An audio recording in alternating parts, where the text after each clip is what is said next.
All right, get this. It's Captain America, but he's black. And are you ready? He hates America. He's a peachy, keen communist, riding around with a Glock on a borrowed bicycle, repping anything but America.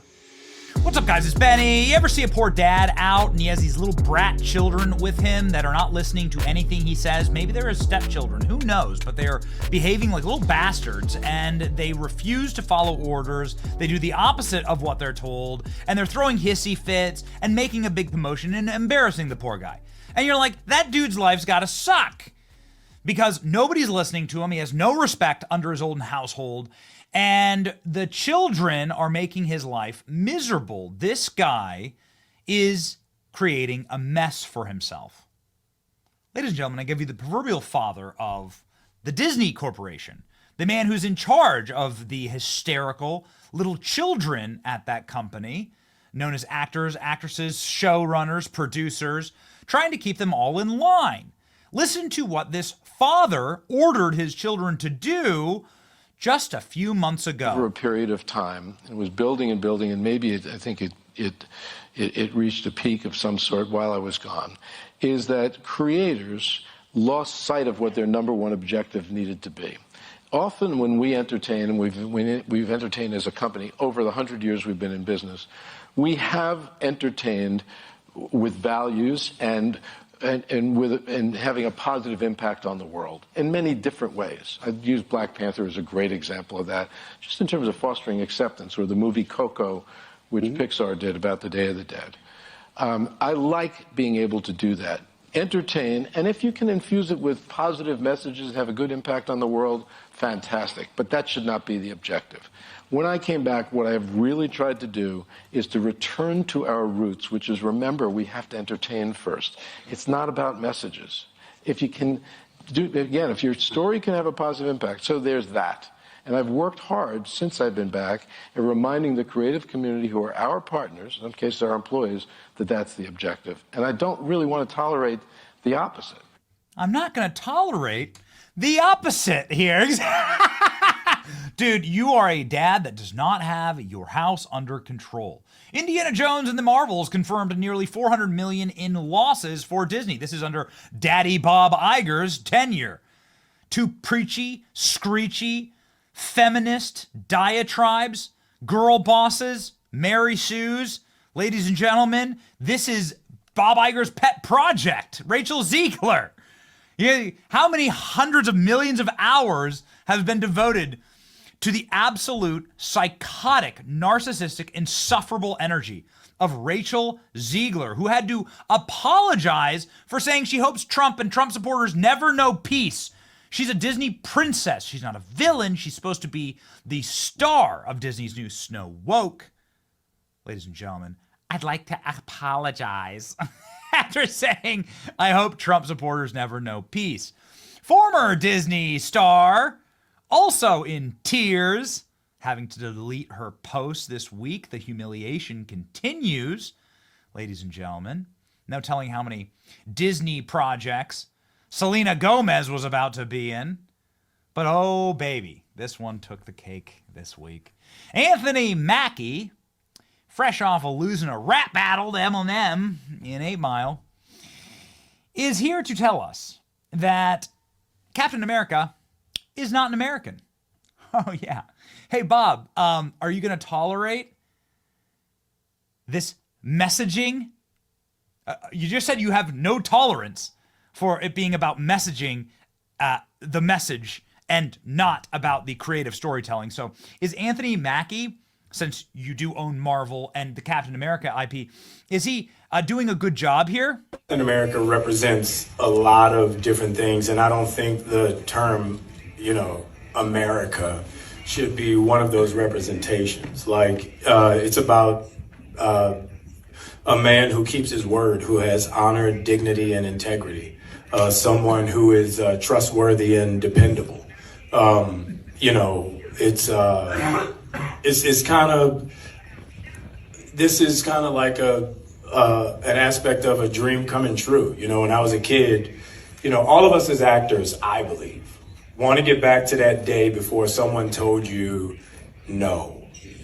When you look out your door and you see a 5-year-old kid with a stick and he's slaying dragons to save the princess in the tower, that kid really believes there are dragons out there. That stick is really a sword and he's really trying to save that princess. And then one day somebody told him, no, there are no dragons, that's not a sword, and that princess is not there. And all of his little dreams were dashed. So, as an actor, I feel like our job is to get back to the day where we see that dragon and we slay that dragon. What a novel and brave and stunning concept, ladies and gentlemen. Put a chick in it, make it gay. Captain America tells Europe that Captain America shouldn't represent America. Bold strategy, Cotton. The Disney Grooming Syndicate handed Captain America franchise to a star who doesn't believe Captain America represents America. This is the Dixie Chicks moment.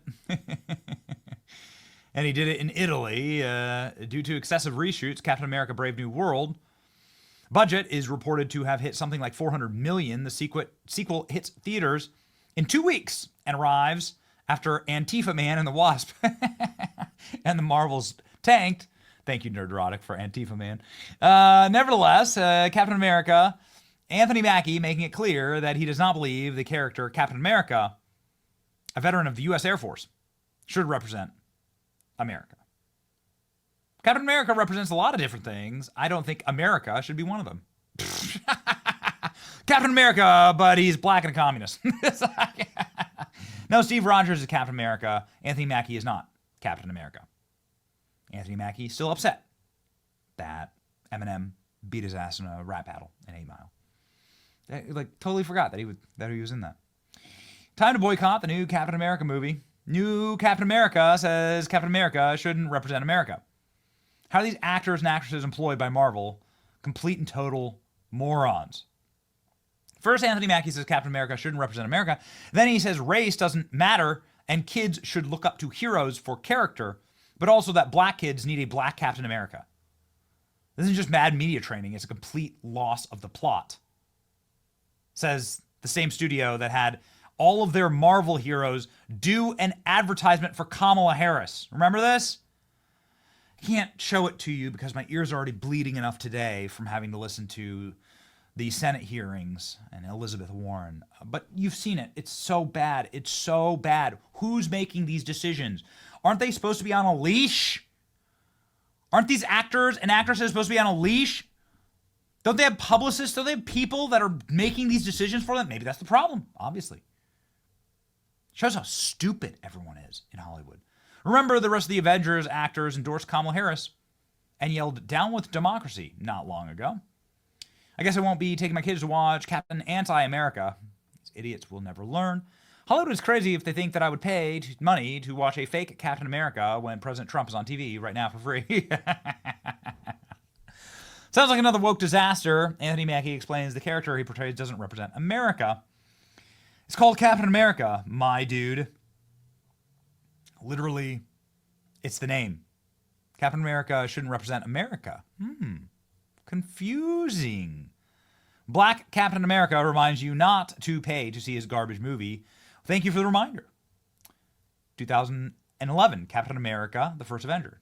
2024, Captain America, Winter Soldier. 2016, Captain America, Civil War. 2025, Comrade, California, Hate America. Nerdrotic! This is what happens when you don't have Captain America in a Captain America sequel. And, of course, the classic damage control. Anthony Mackie walks back. Captain America doesn't represent America, remarked. "I'm a proud American." Sure, buddy. Let me be clear about this. I'm a proud American. Really, prove it.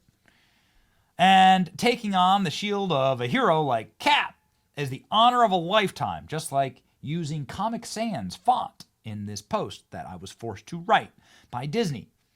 I have this utmost respect for those who serve and have served in our country. Cap has a universal characteristics that all people over the world can relate to. Not going to do it, Anthony Mackie. Not going to do it for us. I don't think so. Something that Critical Drinker talks about all the time, Neurotic, Geeks and Gamers guys, Ryan and Jeremy, is that the destruction of Hollywood came via the cell phone. When these larger-than-life, iconic Hollywood stars who lived almost like in the clouds, like Zeus, right? Above us in the Hollywood Hills. Wow, they're so wonderful. They're so magical. And you were only able to see them on the silver screen. When they finally got cell phones, you were able to see what absolute dumpster fires all of them were. And how they're really messed up and weird, creepy, and you have to actually have zero morals to exist inside of the Hollywood ecosystem. Now, all of these people have had their brains broken, rotted, and they show us this on a regular basis. And so the mystique of the Hollywood star is broken, right? It's been shattered before our very eyes. And Anthony Mackie is just a very, very long sequence of events of the actors getting in the way of their actual art, thinking that they're activists instead of actors. You are a plaything. You are here for entertainment. Can't believe I'm saying this, but Bob Iger's right. You are here to entertain. If you want to go run for political office, you have freedom and liberty to do that. Some people, like Donald Trump, who was a Hollywood actor, did run for political office and decided that's going to be his career now. But don't expect us to pay any of our money to go see this garbage that we can see on the internet for free day and night. Keep ruining your profession, ladies and gentlemen. Hollywood's dead anyway. And the movie star killed it. It's your boy Benny. Like, share, and subscribe. See you.